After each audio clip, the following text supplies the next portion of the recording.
I awaken to the power of the Mandala, a sacred circle of light and energy, a pathway to center, to my center and to the universal all, a channel for healing body, mind and spirit. The battle for your reality begins on the field of digital interaction, where the world itself opens to you just as you dream it up. Welcome to Infinite Imaginarium, Mandala Meditation with our special guest, Adam Millward. Hey, what's up, Adam? How's it going? It's going great. How about you? Going really good, and I'm glad we get to talk to each other. I've been seeing your art for a while on mine, and I love all the stuff that you post in the Infinite Imaginarium group. It's really cool. I'm excited to get to know you a little bit too, and to share what my art's all about. And we also have Nikki. Nikki, are you there? I am. Cool. So let's dive into it because Adam has really cool mandala art, and I guess can you introduce yourself and a little bit about your work and what you do for everybody that kind of maybe doesn't know you? Yeah, sure. My name's Adam Millward. I'm a Canadian artist. I was born in 1980, so I'm 36 years old. I developed my style of mandala artwork while I worked in call centers. I used to doodle on little post-it notes, and a friend of mine suggested I try painting them on canvas.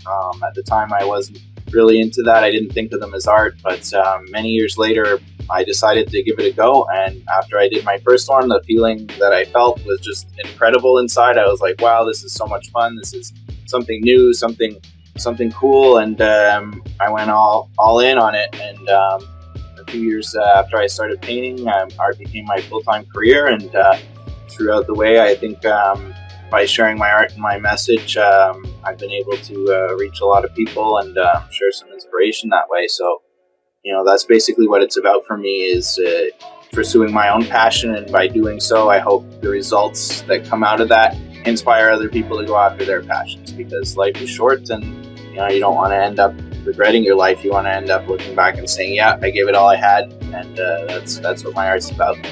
Totally. I totally get that too from your art. And another interesting thing I find about your art, you do it totally 100% hands-free, right? Well, not hands-free, but free hands. Free hands. Yeah, I'm sorry. Yeah. But you don't use geometric patterns, like stencils or whatever, but you... Yeah, I do it all hand-free, for free. I do it all free. I don't use any geometry tools. I don't use a ruler. I don't use a grid or anything like that, mainly because of the way that I develop my style on Post-it notes. I kind of use the corners and angles and the edges of the canvas to keep things lined up and symmetrical. So yeah, that's how I make them happen. Yeah, and now you're getting them pretty big now. I saw that email of your new one. How big is it? It's 4 by 4 feet. That's the third painting I've done that size. The other two were a lot more detailed and they took a lot longer. But with this new one, I wanted to explore what it would be like to do a big painting with a big, thick brush, so it would make the pattern a little less intricate and a little more bold. So that's what I wanted to do with that recent one that you just got in your email. It's really cool. I just recently signed up for your thing, and you want to say what your website is and how they get in contact with your stuff? Yeah, absolutely. My website is www.nexus, that's Nexus, visions, visions.com. And once you're on there, there's a little pop-up that'll come up, or a little form at the bottom of each page where you can sign up for my email list, and that's the best way to follow my new art, with social media algorithms, or if you're not logged in all the time, you can have them waiting for you in your email, and you can open them at your convenience and check out what's new and what's going on and what I'm working on. And actually, I'm glad you shared this one blog that you did, and it was about, can art heal yourself, and you shared a little personal story about yourself. And what the Tibetans use, and even a lot of different cultures use mandalas as this prayer, but also to heal themselves, their inner world, and to help reflect the outer world. So I find this whole thing kind of fascinating. You kind of want to share that? Yeah, absolutely. I mean, when I worked in call centers, I was in sales, and in that atmosphere, there tends to be a lot of drug and alcohol use going on. People going out and having a few beers at lunch, and maybe a few more in the afternoon at break, and so on and so forth. And I got caught up in all that. Eventually, I started using hard drugs like cocaine. That was pretty much my life for about 10 years. Was working in call centers, going out to drink and party as much as I could. And then when I started to paint these mandalas, the feeling that I got when I completed one was just was magical. I mean, honestly, I don't even know how to explain it. It's very spiritual. It's deep. It's a feeling that I can't even give a name to. It was just so powerful that I decided that I wanted to pursue this feeling as much as I could. And I found that the only way I'd be able to do that was to cut the partying and the drugs and the alcohol out of my life, because I couldn't paint when I was intoxicated, and I didn't want to paint or do anything else when I was hungover. So I changed my life around completely, and I stopped drinking alcohol. And it's been 5.5 years now that I haven't had a drink of alcohol. I stopped using hard drugs and cleaned up my whole life. And by doing that, I was able to really give it my 100%. The way I thought about it was, well, if I was able to spend X amount of hours every week in a bar drinking and partying, I should be able to spend that same amount of hours painting if it's really my passion. I took all that time that I used to spend partying and turned it into something positive, and that's where everything really grew from, was that desire to experience that feeling I got when I finished a painting, and to share that with other people.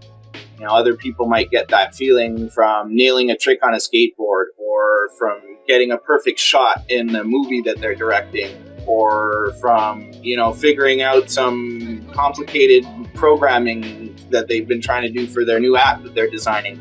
But that's what I'm trying to do with my art, is tell people, go after that feeling. Whatever gives you that feeling, go get it, because life is short, and we're not meant to spend 40 hours a week sitting at a job we don't like. We're meant as humans to go after that feeling, and that's what propels humanity forward, is people seeking that feeling, or innovating and nailing something new and sharing it with the rest of the world. And there's this great quote by Alex Gray, is that I think that's why the artists make art. It's difficult to put into words unless you are a poet. Taking is being open to the flow of the universal creativity.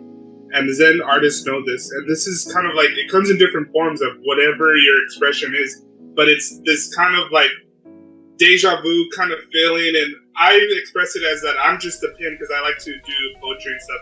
So I feel myself, viewing my own self like in third person. And it's just coming out of me. It's like I'm like receiving it from something. And it just flows, and everything kind of like falls into its place. And then you're just like, whoa, like that's that like magic that happens in flow of art. And I think too, what's so healing about this is because I think what you're talking about, because I used to work in the kitchen a lot, and the same kind of thing is like after work you're really tired and you go and get some drinks, and then it kind of like then you wake up and you're hungover, and like to get over that, like you either take energy drinks, and then like it's this whole kind of like cycle of that. It's because we have like this ease with what we're doing, not doing what we're meant to do, because like we have these like different thoughts, like, oh, that's something else, like what you were saying, like, oh, I'm just doodling, this is something I just do for fun, this is not like, I'm not an artist. I used to have this impression too that like poets and artists are something other, they're like these other people that do that, but it's really, they're just human beings too, and it's just a matter of like connecting to yourself, but also to the world at large. And it's amazing, as the more you do that, the more that you attract of this, the more things you look up to, the more people you meet. And this is why I like these talks, because everybody expresses it differently, but everybody is like in that same flow. Actually, we have Missy here. Hey guys, thanks for having me on. Sorry I was a little bit late. I love hearing about this story. I'm really inspired by stuff like that. I'm all about art therapy, so I'm like, yeah. And what I was thinking about earlier, when I was doing some research, is they have this trend of these coloring books, and like people color, and then it's supposed to be like help them meditate and stuff. I used to work at a school too, and I used to get these coloring books of Mexican folk art, and have all these different patterns. And I used to sit there and like color. And it was funny because at first people were like, "What are you doing?" I was like, "I don't know." Like I just got like really like in depth into it on my focus. And I just kept on doing it. But it's weird how doing something like simple like that, especially I think it's a matter of your focus. Like it draws everybody in. Soon I had all the kids like looking at what I was doing, and then they asked if they could do it, and I gave it to them. And like we would have times where the after school care would be crazy, like kids running around like crying and not wanting to do homework, and like people picking on each other.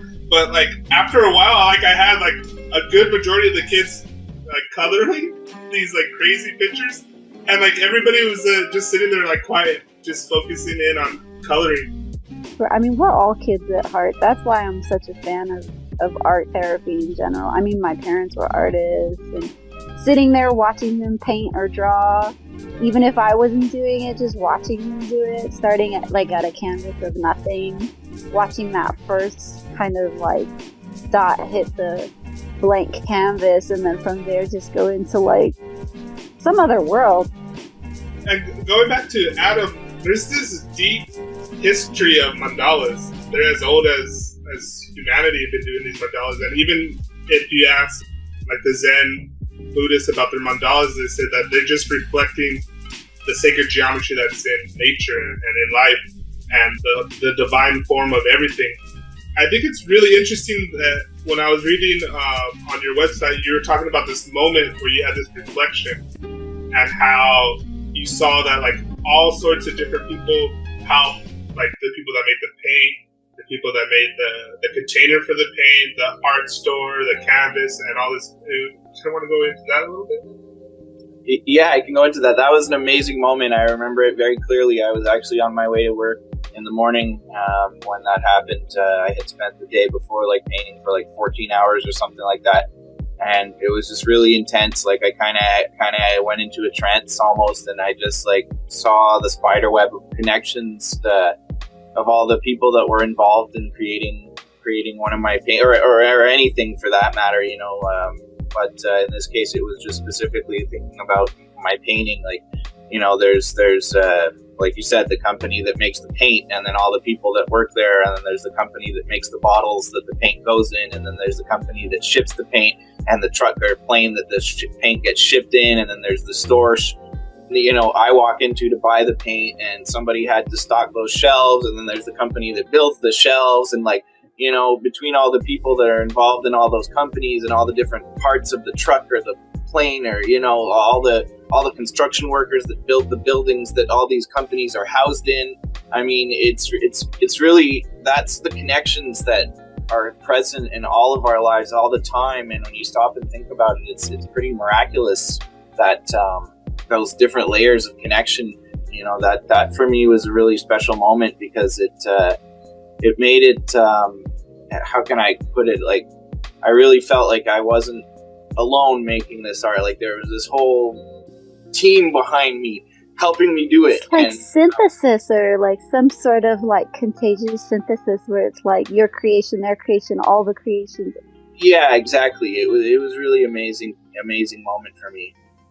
So it's interesting you say, that you were thinking about all that stuff, because there is this whole thing about connection, and I think one of the key sort of similarities with artists that I find when I speak to other artists is that they tend to have these brains that connect everything up.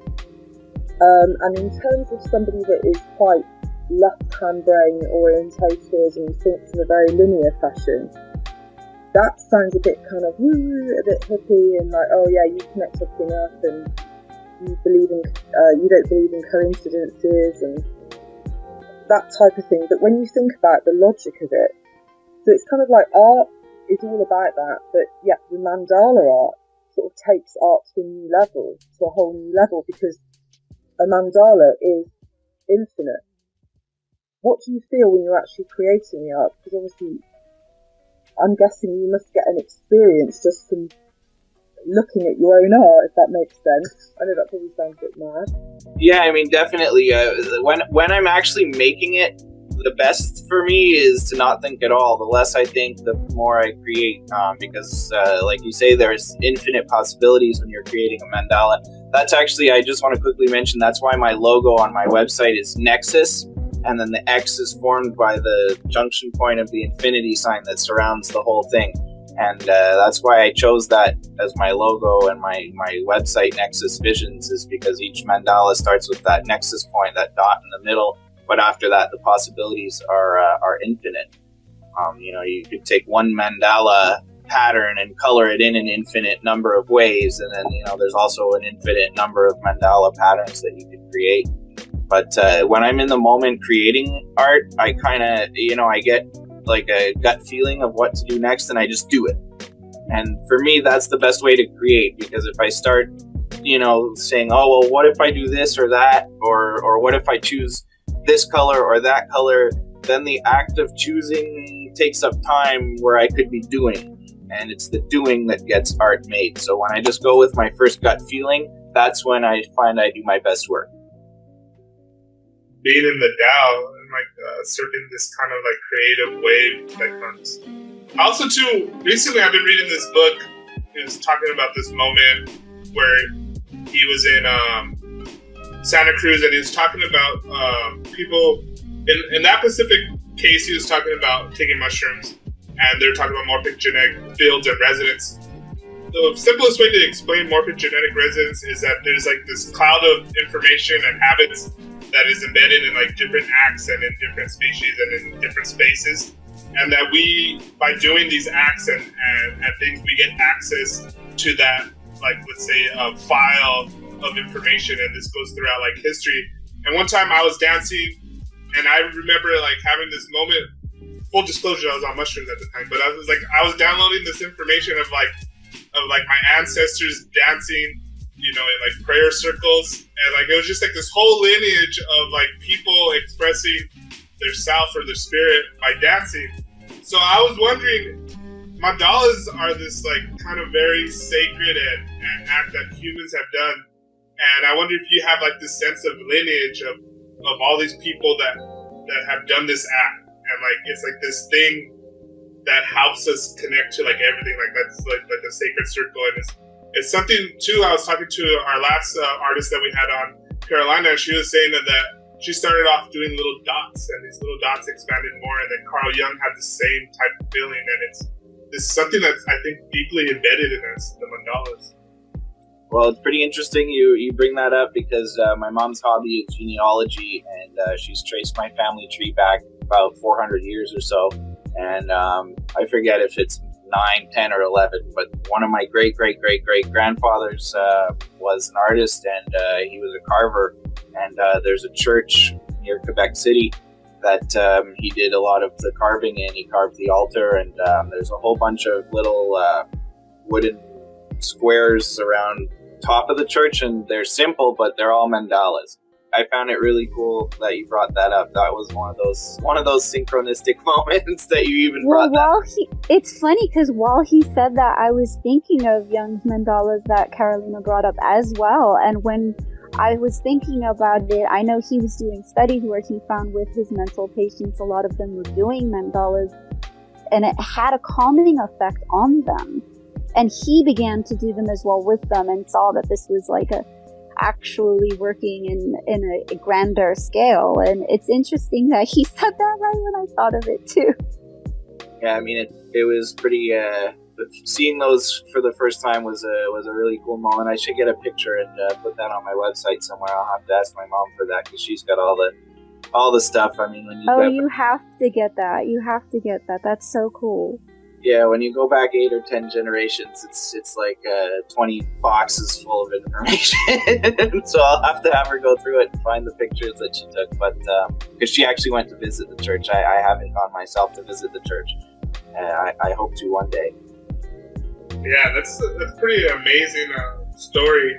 I think there's something to this information that we get when we meditate, and I think what's so important about what you were saying about just doing is, I think, something that we all kind of forget. We all have this mental chatter, we're worried about this or that, our job, whatever it is. It could be making tortillas, it could be taking care of somebody, being with your family, being in that moment of just doing and being. And it's funny because once you quiet down that mental chatter, you feel that connection to everything else. You feel, I express it, my term is the songs of eternity, dancing to the heartbeat of the universe. And so it's like this, everybody's just doing, and we're not talking, and we're like anticipating everybody's step, but it's like this dance, and we're all just like dancing around each other and just doing, and like sometimes like afterwards when we talk, we're like, how did we do that? I don't know. Like, but the minute you talk about it, like the possibilities like kind of like collapse, and then you kind of like stutter, like there's a little glitch in what you're doing. And I wonder, now that you're doing these bigger art pieces, does it get easier as you start doing more and more, and like as you keep on going into like this practice of your art? I wouldn't think of it in terms as easier or harder. I mean, it's always been fun. I think my technique gets better, and my brush control gets better. They take a lot longer now because I'm able to make them a lot more detailed, and I add all kinds of dots and extra details after. So, they definitely take more time than they used to when I was just starting out. I don't think I find it any easier. I find the feeling I get when I finish one that takes longer is almost better. Like when I do a really detailed one and stand back from it for the first time, there's that special moment, I think, when I've created a new painting and I know I'm the only person on the world that's seen it complete, and that moment between me and my creation, and I definitely experience more of an ecstasy, I guess, is kind of the word I'd want to use, because it's really like just a sense of pride, a sense of amazement, a sense of beauty, a sense of oh man, it's finally done. Like there's like all these sensations and emotions all combined into this one amazing feeling that I get when I finish a painting, and when it's one that I've really invested a lot of time and effort into, then I definitely reap that reward, that feeling more, and I get excited to share it with other people, share the piece of art, and hope that they can maybe feel some of that too when they see it for the first time. Especially, I think when you see a piece of art or hear a piece of music for the first time, or if you're a skateboarder and you nail that trick for the first time you do it is always the best feeling you get. So for me, when I'm creating a new painting, that's what makes me create the next one, because I want that feeling again. I guess the better word would be that kind of getting more in tune with that intensity of that mode or that vibration.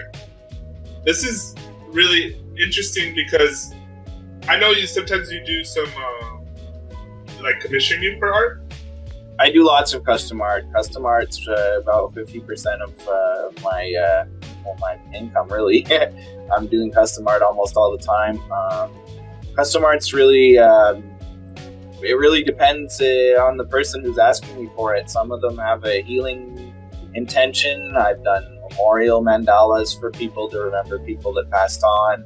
Some people have a really deep story about why they love rivers, and they want a river mandala, and they'll tell me a story about this time they were by a river and saw a bird come down and it was all meaningful. And then other people are like, oh, I just want it to match this cushion on my couch, and they'll send me a picture of this cushion on their couch and be like, can you make it match that? So I mean, it really depends on the customer who's asking me to make the art as to how deep and emotional and meaningful it becomes. But either way, for me, it's about that sensation of excitement, because if somebody's excited enough to have me create a piece of art for them that they're willing to pay me for it, then I know that kind of karmic feeling, that connection is coming into play, where like hey Missy, you had a question, Fabian, didn't you? I think I was gonna say that, as Cartman mentioned before about the, mandalas representing wholeness and been referred to by Jung as a form of squaring the circle. Have you heard that term? Which is a very archetypical kind of motif of going within our dreams and fantasies, but kind of bringing them out in a way where it's like, in itself, the mandalas, the archetype of wholeness itself even. So it would make sense that you feel that when you complete them, or when the more detailed you go within them, for example, makes sense, because it's almost so, I was going to say, bringing the geometry out, which I really like, and the neon pop colors are great. And I think it's so interesting to see how far within you see whatever someone can't necessarily see, and then you bring it to life on the canvas for them, bring it out, three-dimensionally, and even more so because they can take you on a third eye ride. There's some people, I heard someone, not to ramble on, but I heard someone recently comment on how could you have a psychedelic trip from looking at a photo? And I thought, well, Jesus, they never seen sacred geometry in their life? They're talking about psychedelic experiences and DMT and all this stuff. They're missing the natural geometry around us all the time, I feel like. Because I could look at one of your pieces of your mandalas, I could look at a piece of sacred ancient mandala art or a sacred geometry, a church, like you said, an old carving and an architecture, right? And I could have a total third eye ride if you're focused on it enough, I think. I think it's beautiful how detailed the work is, really. Yeah, that feeling of wholeness, I think is what I'm trying to share here, and I guess probably what we're all trying to share is that feeling comes from when you're in alignment with what your heart and your mind and your soul are all wanting to do. And when you're not in alignment with your heart and soul and your mind and your body, then you miss that feeling of wholeness and connection, and things, you're not happy, or your health isn't great, or you indulge in maybe destructive activities, smoking, or whatever it is. But when you're feeling that flow and that wholeness, then you don't desire to do these negative things, and you don't have these negative patterns that repeat in your life. You have positive patterns that repeat in your life.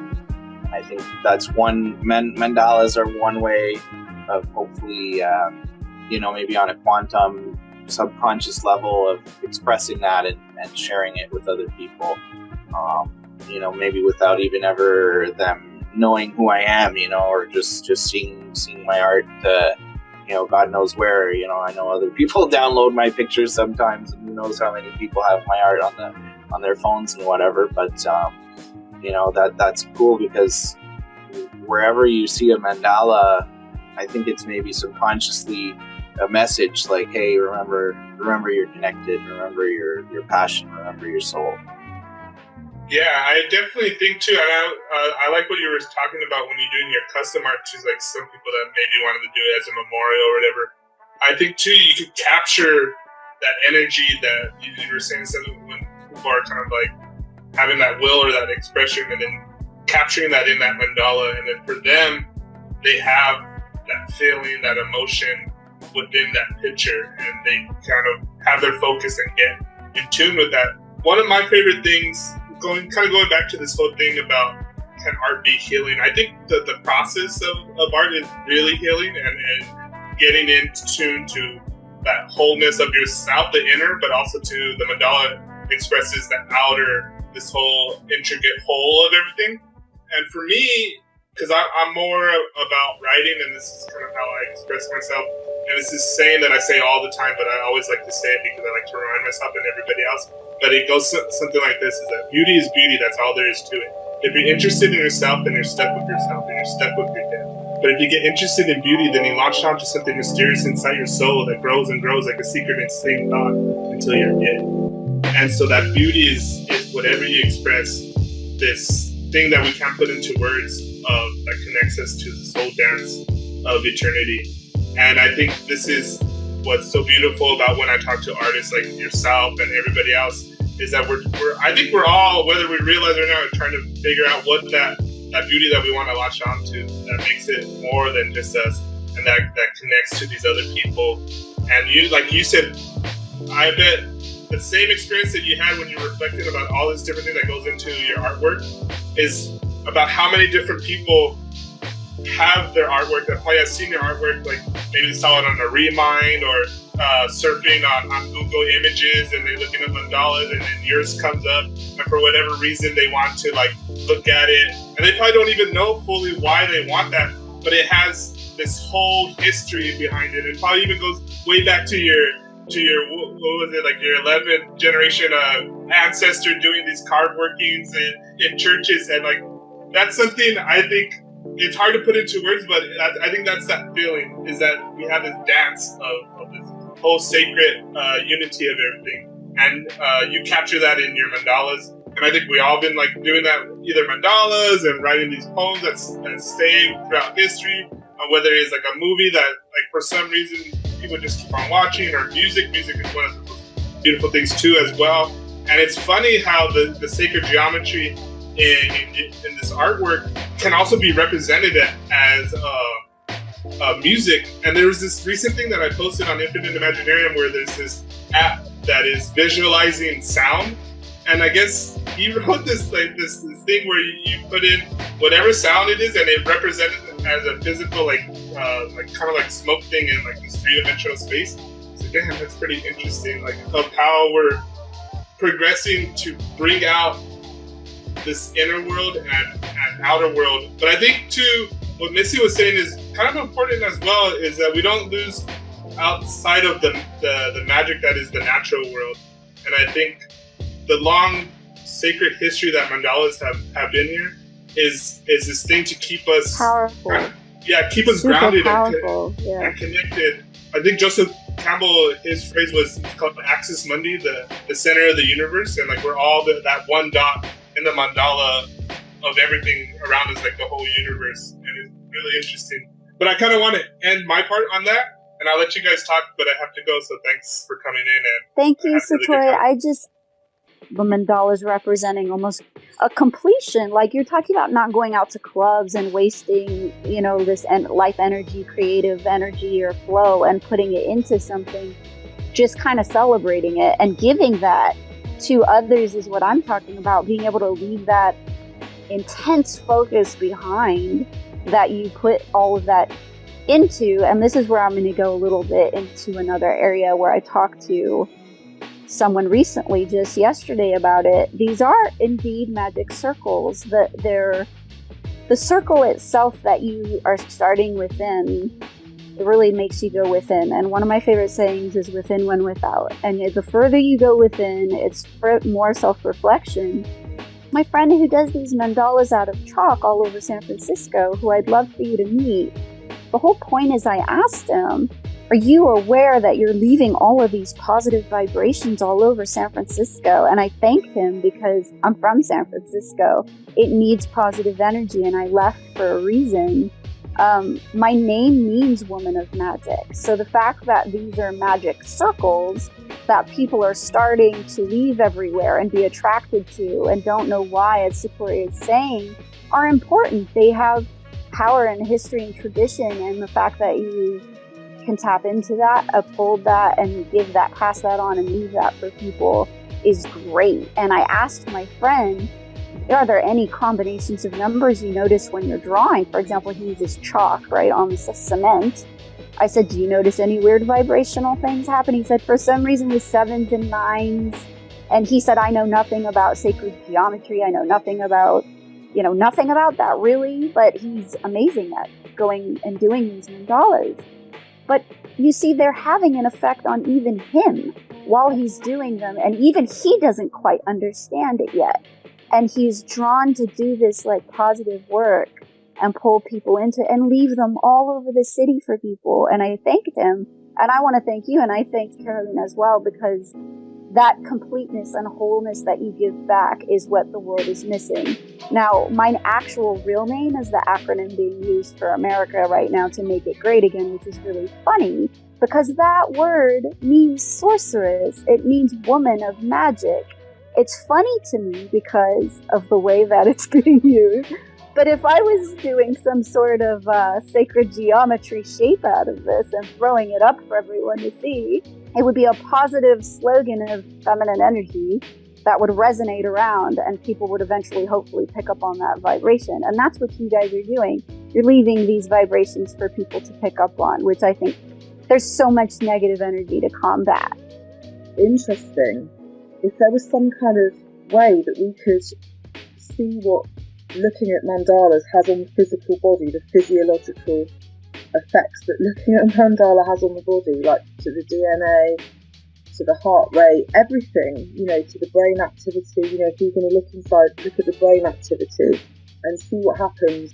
If you were to look at the brain activity when somebody's feeling some kind of an intense emotion, whether it's intense joy or fear, or you see different areas of the brain be lit up in certain. You mean like ways. an MRI while people are drawing and doing I would these be really amazing interested focus? Yeah. What would happen with the brain and the physical aspects of the human? Well, I haven't looked deeply, but according to young studies, and I'm sure people that do them would agree, and I'm sure Adam would agree that they have this calming meditative effect for the people that are doing them reportedly. So, I'd be interested to see it as well, but I'm sure what we could do is look up the same parts of the brain that are activated when you're in those states, because I feel like the more you go within, it's just like you transmute. It's like an inner form of alchemy, really, which is why it's a form of magic. It doesn't have to be negative, but all magic starts within a circle, according to magicians. So I joked with my friend who did chalk, and I said, "Oh, you're a magician because you start within a circle." And it made him laugh, because he's not at all into, magic, but it's sacred geometry. It's beautiful. And I just think that it's a form of energy that you're channeling. And we can find those areas of the brain probably if we look up that same effect. Yeah, I think it would be really interesting if somebody did a real study where they did put somebody in an MRI while they were either A, creating, or B, looking at a mandala. That would be something that would be really, really interesting to see what's going on in the brain, because there's definitely something going on there. And, it would be interesting to see what's similar between, say, 5 different people looking at a mandala, or perhaps looking at different mandalas. I think it would be really especially interesting because the Beckley Foundation recently, in the last year or two, they did their study on what's going on in the brain when you're taking LSD, and they found that, it basically breaks down barriers in the brain, and it allows different parts of the brain that normally don't communicate with each other to communicate with each other, and that's why people can have synesthesia experiences where you'll see sound or hear colors, however way you want to put it, but or no pain for cancer people that are dealing with battling seeing their death and kind of letting go. You're totally right about that. Yeah, this Beckley Foundation study was really a simple study just to do an MRI when somebody was on LSD, and that's all they were trying to do. It was basically the first study that was done scientifically with LSD since the 60s, so it was a big step forward in psychedelic research, and through that they've actually opened the doors to do another study that I recently crowdfunded, where they're also going to be testing microdosing LSD and using LSD in therapy with alcoholics, which for me is of particular interest because the founder of Alcoholics Anonymous, Bill Wilson, at one point had used LSD a few times, and he thought it was of great value. And then there was other scientists in Canada in the 60s or 70s, I believe. Humphrey Osmond, I think, was his name, running a study where they took pretty much hopeless alcoholics that were not recovering through any other methods of treatment, and they gave them LSD, and apparently 80% of them stayed sober for 6 months after. That is really interesting. I was going to ask you, I didn't cut you off, but I was going to ask you how you feel about doing the ideas without the psychedelics and seeing if that has similar effects, because I'm curious if people can access, because I'm not against psychedelics. I think they're useful. I would love to look into them for my PTSD, but I'm more curious what Cartman was saying about the effects on the brain and how it acts going into doing the mandalas and whatnot. I wonder if it would have, what studies would show with people that were not on psychedelics, if they could be absorbed into these spaces in their mind. Their third eye, perhaps, is a way to describe it, right? Being pulled into a third eye ride just based on seeing the sacred geometry over and over. But that's why I'm thinking it would be so interesting, because up until recently there was no way to compare the two. If you did a MRI scan of a person looking at a mandala, you'd know what happens to that person, but you wouldn't have an MRI scan of a person under the influence of psychedelics to compare it to. Now, with that Beckley Foundation study having been done. I see. I didn't realize there hadn't been one before. I was under the impression that had been done, that kind of study. No, I mean, psychedelic research was very strictly controlled. It was suppressed a lot. I know it was, yeah. I don't know why I thought for some reason that had been done. Yeah, I'm pretty much all psychedelic research, which is something I've been interested in a long time, was pretty much banned.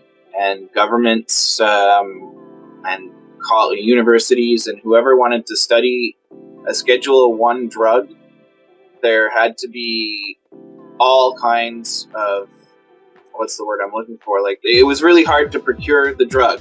And then there's no legal supplier for LSD. So if you want to have LSD for an LSD study, you need to go to a chemistry company and get them to make you LSD. But for the chemistry company to do that is illegal. So there are all these levels. Just even getting the substance to perform the studies was apparently the hardest part. Like, I don't know if you've been following, they recently some MDMA study results where they're getting closer to approving MDMA as being medication for PTSD for specifically. That's what I was excited about, because I as a kid was doing that on my own, but it wasn't studied, controlled, or monitored, and I was very young, and I was also still in trauma basically every day.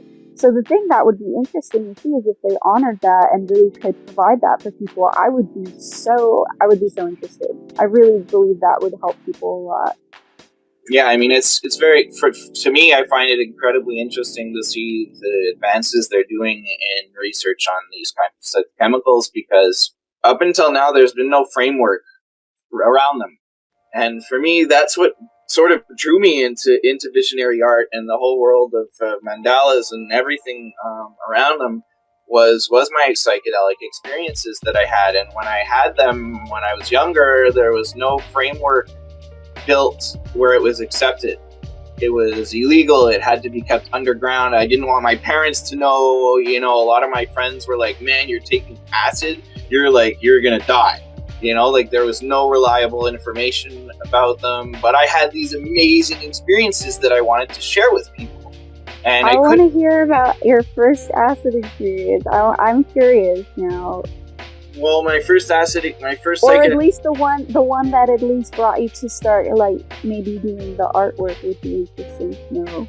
I only started painting mandalas when I was 31, so there was a long time between my first acid experience and me actually painting them. It may have been like a unconscious thing, so there may have been a trigger to you. You may have. It's hard to know, isn't it? That had you not done that was a precursor to you doing the doodle. Do you know what I'm saying? You may not have. I'm sure it was. When I took LSD for the first time, it changed everything I was interested. It changed the kind of music I listened to. It changed the kind of art that I had hanging on my walls. I was 14 and I had pictures out of Road and Track magazine, Ferraris and Lamborghini Countach hanging on my wall. Then I took LSD and I had fractals and mushroom posters hanging on my wall. Oh my god, that's like day and night. Yeah, I was listening to NoFX and Sex Pistols and Green Day and what I call drunk punk, and then punk rock. After LSD, I was listening to Jimi Hendrix and the Beatles and Pink Floyd. It totally more mellow. Yeah, it totally changed everything about me. So I mean, it definitely was part of what led me to where I'm making the art that I am now, because it got me interested in all that kind of thing. And I think that's where I wanted to go with that with what I was talking about, is now with all this research coming out, where there's actual research being done that's not, stories of some guy on the internet that you don't know saying acid helped him with this or that or the other thing.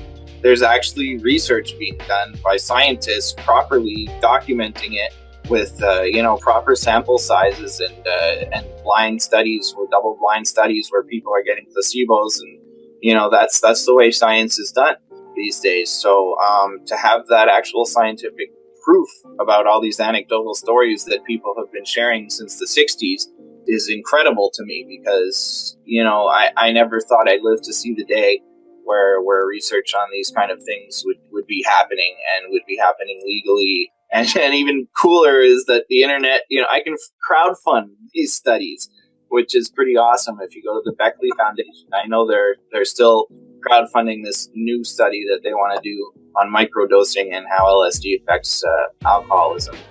So if you want to, I kind of think that mandalas are like the non-chemical version of LSD anyway. I think there's probably people that will look at a mandala that perhaps aren't consciously that spiritual or have the sort of discussions that we're having now or really think about these things. Yes. And they won't be, they would have never have done LSD or had any of these experiences that we're all discussing. At some point, we're not going to need chemical elements. We're just going to be able to connect with something.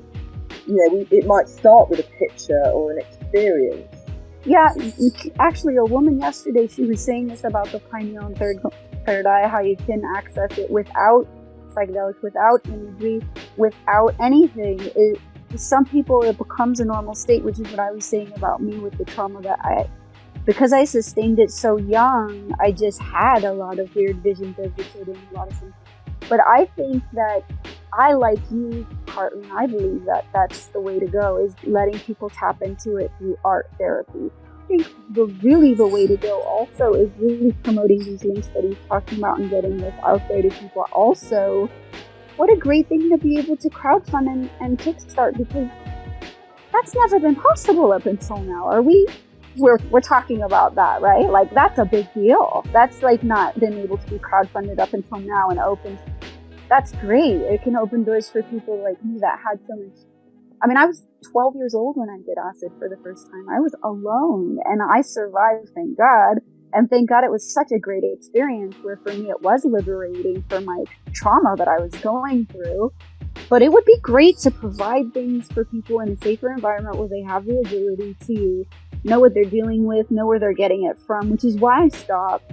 To give you an example of MDMA, where it was really pure. The woman that gave it to me had known the chemist. It was a trusted source.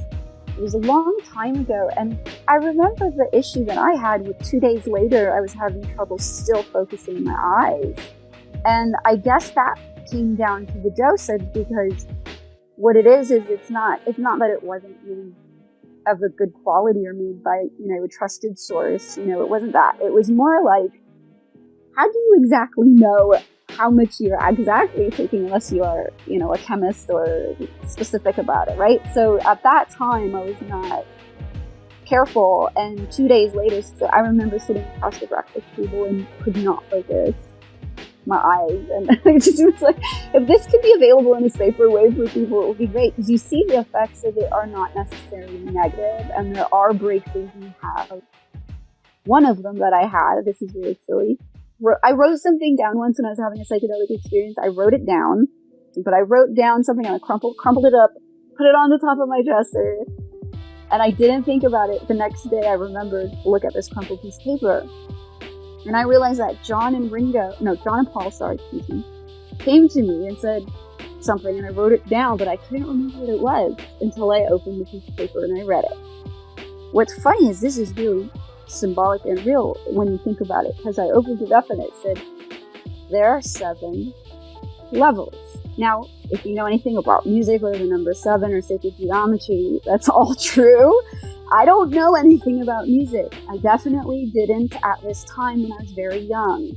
All I know is this vision came to me and I wrote down this on a crumpled piece of paper. I read it later and it said there are 7 levels. Later, I'm finding out as I was listening to harmonic resonance and Pythagoras and all this stuff, I'm like, dude, John and Paul totally came to me and told me this as a kid, and I wrote it down. And it's really funny because nobody believes me, but I'm like, that really happened. So yeah, I mean, it's interesting what kind of breakthroughs you can have. I mean, there's been scientists that have, through their sleep or through psychedelics or through altered states, have had encouragement. Even like there's been companies like Google and all these, they'll go on retreats, they'll all take these psychedelics and have these powwows and brainstorms.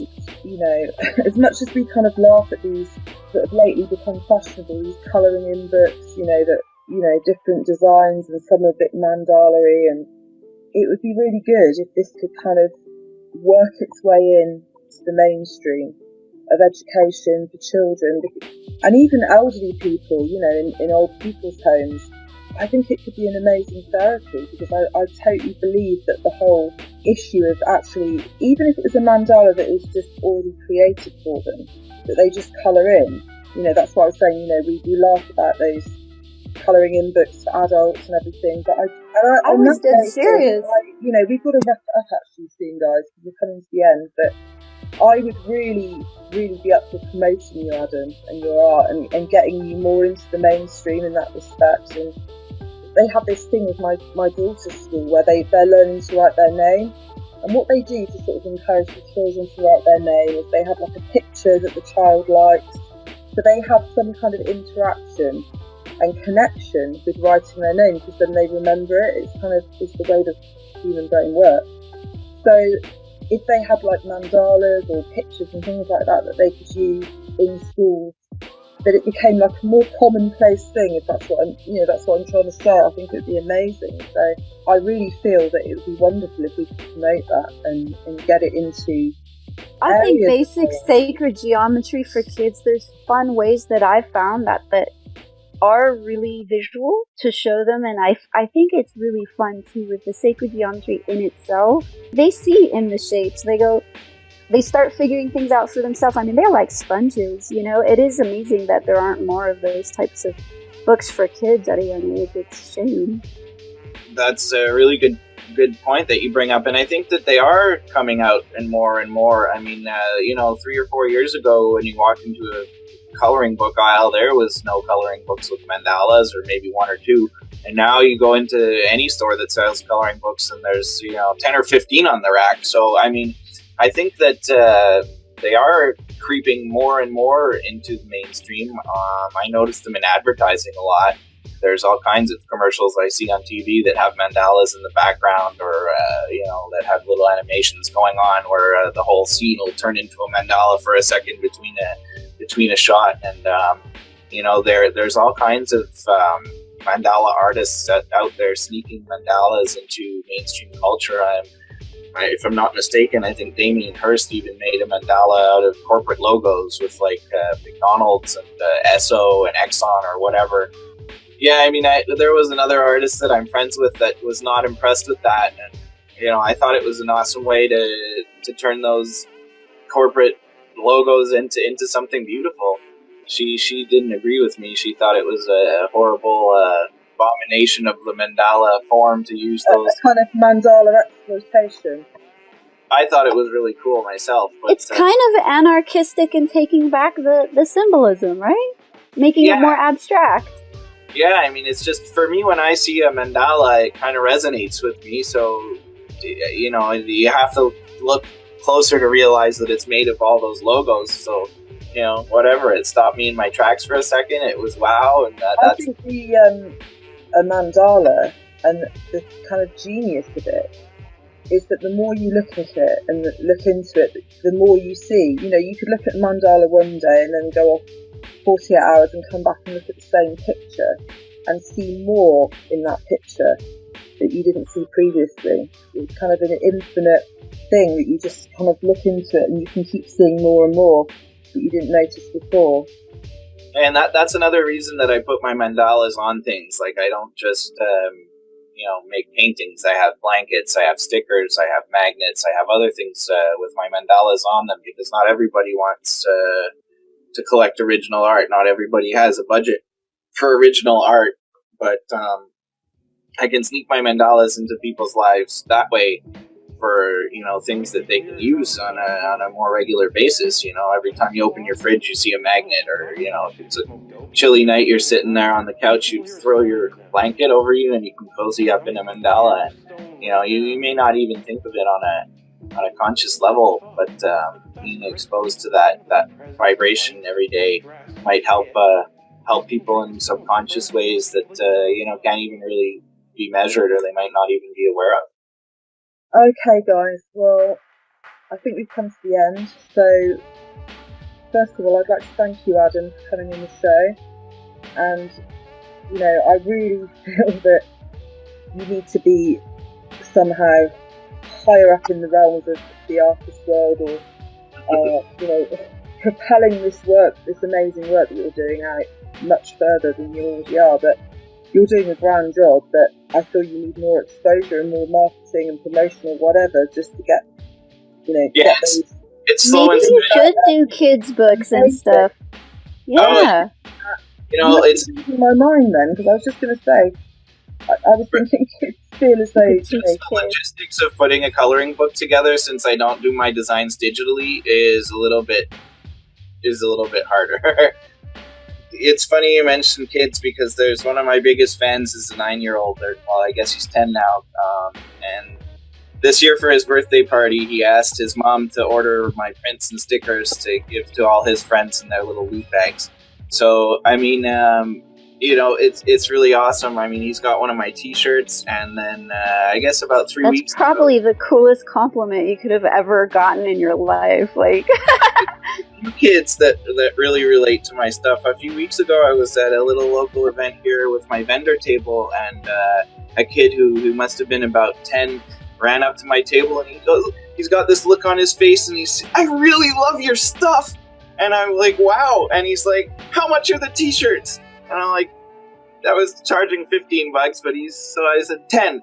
And he's like, he looks in his wallet, and he's like, "I don't have $10, but he saw my magnets, and he went over, and he's like, "I have $2 though, give me your magnets."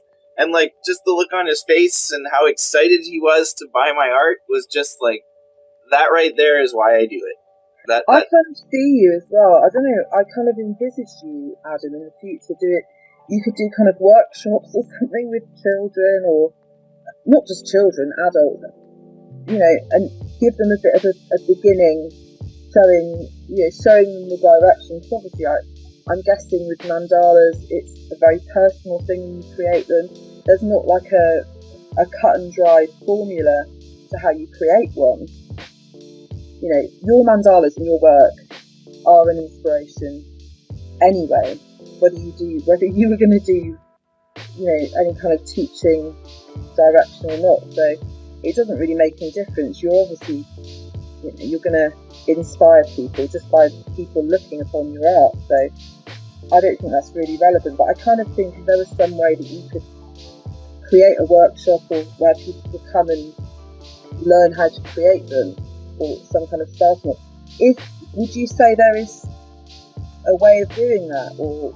It's a matter of finding the time. I mean, I have a list, 10 pages long of things that I want to do with my art career, but it all takes time, it all takes money, and, to put a workshop together is definitely on my list of things that I want to do, but sitting down and putting together a workshop takes a few weeks. I got to make up stencils. Anyway, long story short, I definitely hope to do that type of thing one day.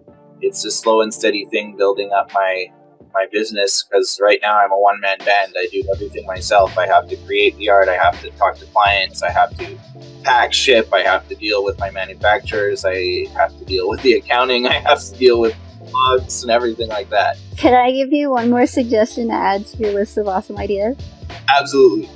Kids love stickers. My dad makes stickers. He used to do a lot of artwork for the Haight-Ashbury, and they were the most popular sale for that reason that you're saying, that sometimes kids will come up and want just to get something. What I was going to recommend was a pack of stickers with a little pack of crayons or markers for them, okay? And they're going to go crazy for them. They're going to go crazy.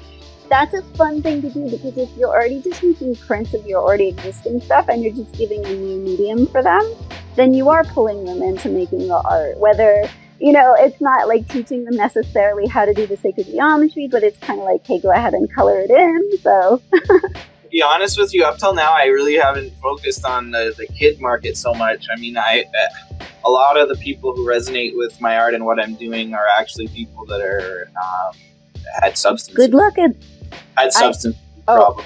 So that's really. That's because that's my story, That's awesome. Yeah. I was doing lots of drugs and alcohol, and mandalas are the reason I got sober. So I love that. And I think you should, but also don't forget those little kids that are going to come up to your table being attracted. You can't ignore those little kids, because they're going to be like, I want stickers. stickers. Yeah, definitely. I mean, I do have stickers. I have stickers available on my website. But, Oh, good. they're not the kind you can color in right now. But that is a cool idea. But I do have vinyl stickers. I have 9 different designs available, I think, right now, and more on the way.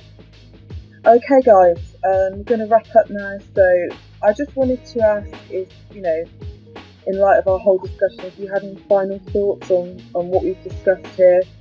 So Adam, I'll go to you first.